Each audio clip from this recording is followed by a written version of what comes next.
कामावरून घरी जाताना अंगावर झाड कोसळून तरुणाचा मृत्यू। ESI रुग्णालयाजवळील घटना। मागील 3 ते 4 दिवसांपासून नाशिक शहरासह परिसरात अवकाळी पाऊस हजेरी लावतोय। यामुळे शहरातील रस्ते पाण्याखाली गेले तर काही ठिकाणी झाडे पडून वाहनांचे देखील मोठ्या प्रमाणात नुकसान झाल्याचं पाहायला मिळतंय। आज दुपारी 3 ते 4 वाजताच्या सुमारास महिंद्रा अँड महिंद्रा कंपनीतून दुचाकीवरून घरी जात असताना ESI रुग्णालयाच्या पाठीमागील गेट समोर वादळी वाऱ्याने झाड कोसळून एका तरुणाचा मृत्यू झाल्याची घटना घडली। गौरव रिपोर्टे असं मृत्यू झालेल्या तरुणाचं नाव आहे। गौरव रिपोर्टे हा त्याचा मित्र सम्यक भोसले याच्यासोबत महिंद्रा अँड महिंद्रा कंपनीतून घरी जात असताना ही दुर्दैवी घटना घडली।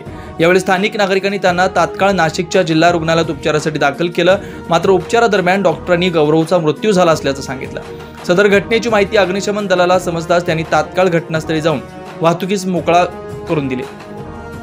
आम्हाला आशिष तिवारी म्हणून एक व्यक्ती आला, त्यांनी सांगितलं का क्लब हाऊस रस्त्याला गुलमोहराचं झाड पडलेलं आहे, त्या झाडाखाली 2 व्यक्ती दाबल्या गेलेल्या आहेत। आम्ही तात्काळ घटनास्थळी पोहोचलो। घटनास्थळी पोहोचल्यावर त्या ठिकाणी 2 व्यक्ती दाबलेले होते, त्यांना स्थानिक उपस्थित नागरिकांनी काढून दवाखान्यात घेऊन गेलेले होते। त्याच्यानंतर आम्ही ते झाड तोडून रस्ता मोकळा, वाहतुकीस मोकळा करून दिलेला आहे। शहरासह परिसरात मागील 3 ते 4 दिवसांपासून जोरदार पाऊस पडतोय, याचा थेट शेती पिकांवर देखील परिणाम होत असल्याचं पाहायला मिळतंय। तर रस्त्यात झाड पडल्यानं मोठ्या प्रमाणात वाहतूक कोंडी देखील झाल्याचं पाहायला मिळालं। त्यातच गौरव याचा मृत्यू झाल्यानं परिसरातून हळहळ व्यक्त केली जाते। 9 न्यूज महाराष्ट्र ब्युरो, नाशिक।